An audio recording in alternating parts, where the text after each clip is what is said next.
Yeah, I believe that Christ's suffering and the demonstration of the kind of physiologic stress that his human body was under is manifested in the Garden of Gethsemane, where it's described that he was sweating blood.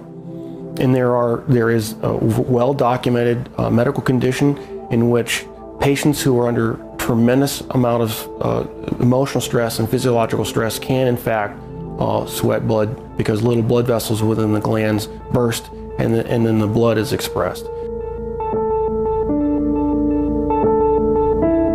The scourge involved the use of a short whip with pieces of typically metal, sometimes bone, sometimes pieces of porcelain wrapped in these leather straps, which is then utilized to come across typically the back, the shoulders, the legs of the victim.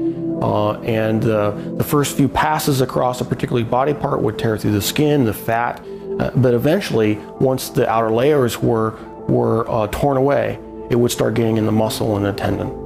And of course, along the way, you're ripping through all the blood vessels that supply all those tissues. And so you're losing blood the whole time. The plant that was described actually had a very long thorn, not the little thorns that we would think from a rose bush. These were thorns that were typically 1.5 to 2 inches in length. The scalp is one of the most vascular portions of our bodies. It had a huge blood supply up there. So then having those thorns shoved down into down onto the bony plate would have gone through all the scalp, which in and of itself would have created a huge amount of blood loss. I've seen people actually bleed to death from just a scalp injury. So it's not a small injury to have, who knows, dozens of these things shoved into your scalp. And so that would have caused more blood loss.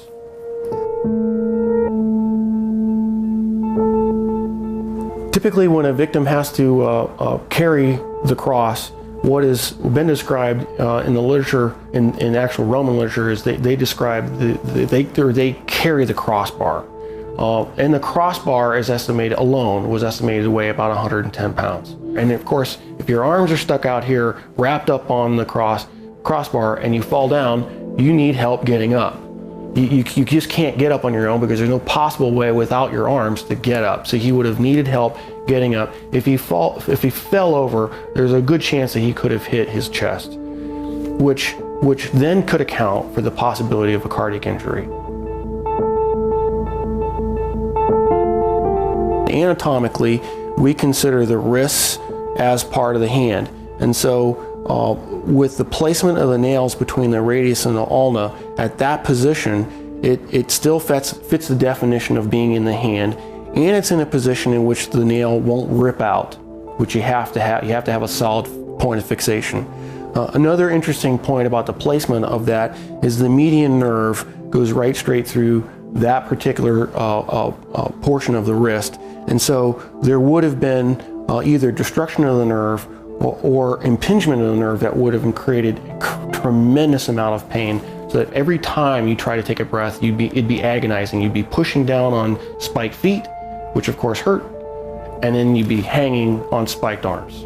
And so you alternate from excruciating pain to excruciating pain every time you take a breath.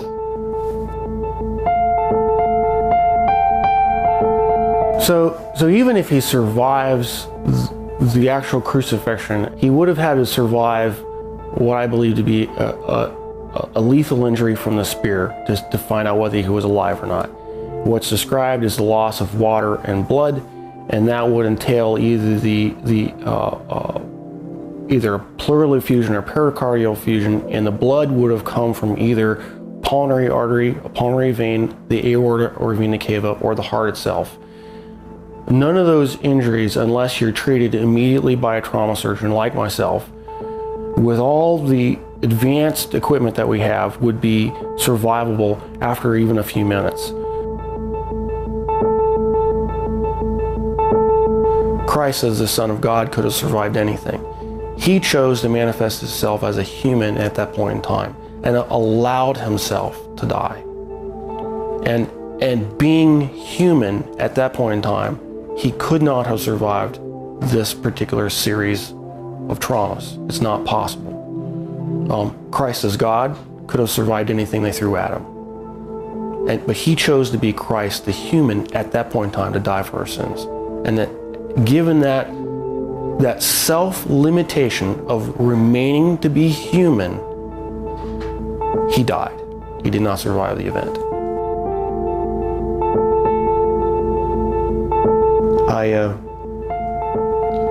I'm profoundly impacted by it. Because I realized the price that he paid was something I would never be willing to do for probably anybody. It's very difficult for me to even sing songs about the cross, even in worship. Because I truly do understand what he paid, the price that he paid.